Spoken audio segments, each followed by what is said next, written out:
Hola chicos, ¿cómo están?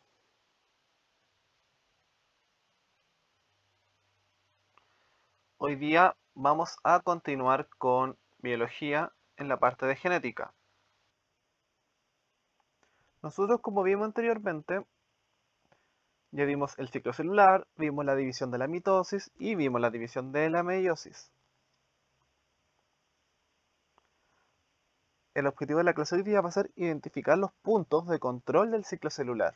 Y los vamos a identificar con curiosidad, ¿cierto? Primero vamos a comenzar recordando cuáles son las fases del ciclo celular. Todos se acuerdan, ¿verdad? Yo sé que sí. Pero por si acaso, les vamos a poner acá que tenemos una fase G1, que es en la cual la célula va aumentando su volumen y además se sintetizan algunas proteínas que van a regular el ciclo posteriormente. Luego tenemos una interfase, o sea, la fase S de la interfase, porque la G1, la S y la G2 son todo interfase, donde se produce la replicación del ADN. Luego tenemos la G2, en la cual se repara cualquier ADN que pueda ser dañado durante su duplicación. Y finalmente, luego de la interfase, viene la fase M, donde ocurre la mitosis. El control del ciclo celular. Como una célula sabrá en qué momento se debe dividir y cuándo dejar de hacerlo. ¿Se imaginan ustedes cómo la célula sabe eso? La división celular es un proceso muy preciso en el inicio y término de cada una de las etapas y la distribución igualitaria y equitativa del material genético. Nosotros hablamos de esto cuando estábamos hablando de la mitosis y de que el ADN se condensaba en cromosomas para así poder dividirse en porciones iguales.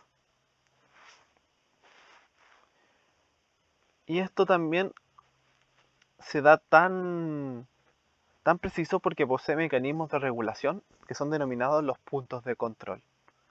Y en esto se hace una revisión en las condiciones celulares, lo que detiene o activa procesos involucrados con la replicación del ADN, el crecimiento de la célula y su división. Ahora, como solo método más didáctico, imagina que los puntos de control funcionan como un semáforo, que va a ir regulando el tráfico vehicular en la ciudad, pero en este caso va a ir regulando el ciclo celular. Aquí volvemos a poner el ciclo, ¿cierto? El mismo que habíamos visto antes, pero ahora con los puntos de control.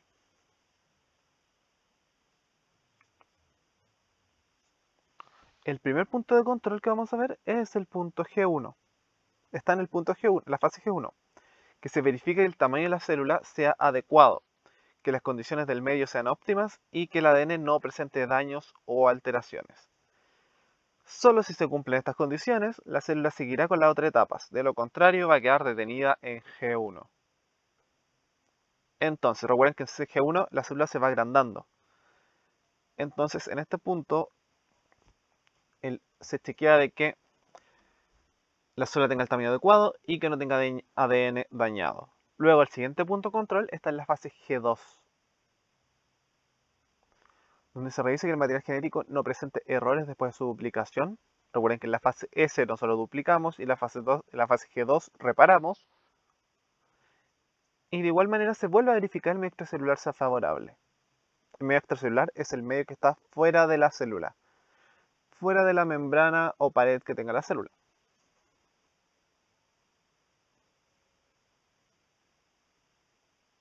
Y si todo sale ok, le damos el pase a la fase M. Y ya en la fase M tenemos el último punto de control, donde se verifica que todos los cromosomas se hayan unido al uso mitótico, y esto posibilita que la mitosis finalice.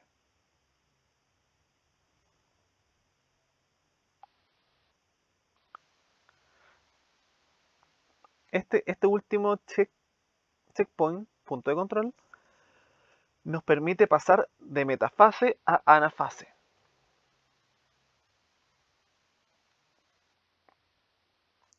Ya vimos los puntos de control, pero ahora existen otros factores que afectan el ciclo celular. Pues claro, en nuestro organismo y en otros organismos eucariontes existen otros factores, tanto internos como externos, que regulan el ciclo celular. Por ejemplo, entre los factores externos tenemos diferentes señales físicas y químicas. Un ejemplo de estas señales físicas puede ser el contacto entre célula y célula. Muchas de las células mamíferos, al ser cultivadas en un laboratorio, forman una sola capa. Cuando entran en contacto entre ellas, dejan de dividirse.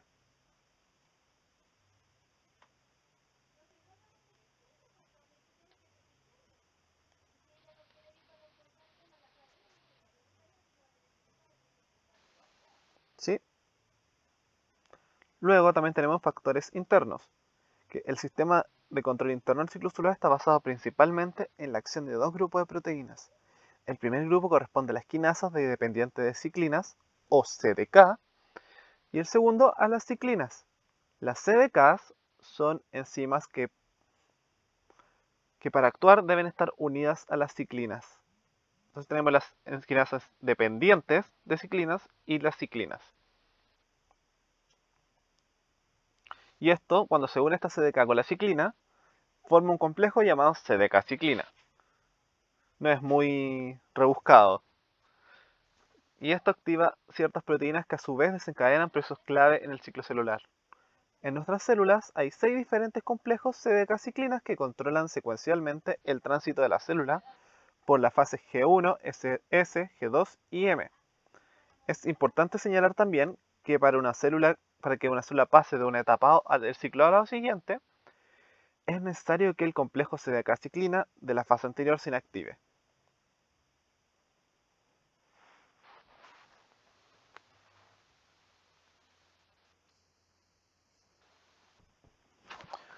Ahora también tenemos la apoptosis, como otro concepto, el cual consiste en la muerte celular programada. Es decir, esto funciona como un suicidio celular para cuando las células poseen algún tipo de daño. Entonces, si las células poseen algún tipo de daño, se presta la señal y la célula misma se elimina. Esto principalmente, si ustedes pueden decir, ¿es malo que tu célula se esté muriendo? Sí, generalmente es malo, pero también ocurre esto en pos del resto del organismo. Por ejemplo, si una célula está infectada, la célula puede generar apoptosis para evitar que el virus, por ejemplo, pueda replicarse dentro de ella.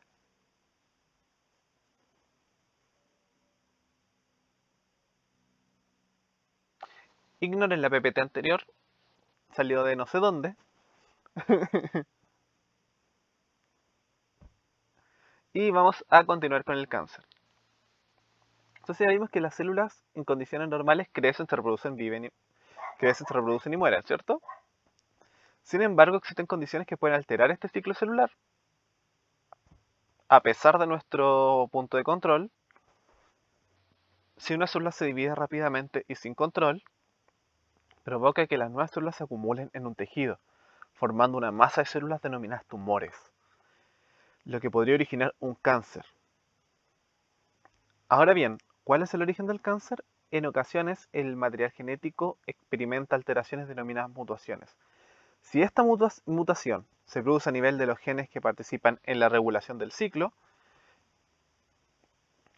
es probable que se desarrolle un cáncer, ya que vamos a estar alterando el ciclo, vamos a estar alterando los puntos de control.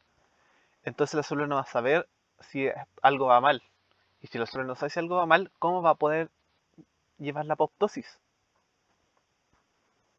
Ahora vamos a ver cuáles son estos genes en cuestión. Están los protoncogenes, que son los que codifican proteínas como las CDK y las ciclinas, que estimulan la división celular. Estos genes, al experimentar mutaciones, se pueden transformar en oncogenes, lo que puede ocasionar el aumento de la síntesis de estas proteínas, activando o aumentando la división de algunas células. Otros genes que están asociados también al cáncer son los genes supresores de tumores, que codifican para proteínas que regulan negativamente el ciclo celular y se encargan de que la mitosis no continúe debido a la replicación del ADN ha ocurrido en forma incorrecta. Entonces, estas son las que controlan el ciclo celular y que evitan que la célula siga dividiéndose si es que detectaron algún problema con el ADN, ¿cierto? Por ejemplo, está la proteína, una de las más conocidas en esto, que es la P53, que esta es la que induce la apoptosis, que como hablamos antes, era esta muerte programada. Y ahora, la tarea para esta semana es que basándose en el libro de texto, en la página 169, quiero que me comenten cuál es la diferencia entre el uso de radioterapia y la quimioterapia para combatir el cáncer. Y como última historia de este día de errores, vamos a comentar esta triple hélice. Linus Pauling fue un científico brillante que tenía 2 premios Nobel, ¿cierto? Y aún así estaba seguro y propuso que el ADN era una triple hélice, lo cual fue totalmente eliminado de las posibilidades. Como cierre, quiero que me pongan cómo se van de esta clase, si están en el 1, 2, 3, 4, dependiendo cómo se sienten con esta materia. Y recuerden sus dudas y respuestas a mi correo. Cualquier cosa me avisan, chicos, me mandan el correo, me dicen, profe, puedo ayudar con esta parte, profe, etc. Profe, aquí está mi tarea.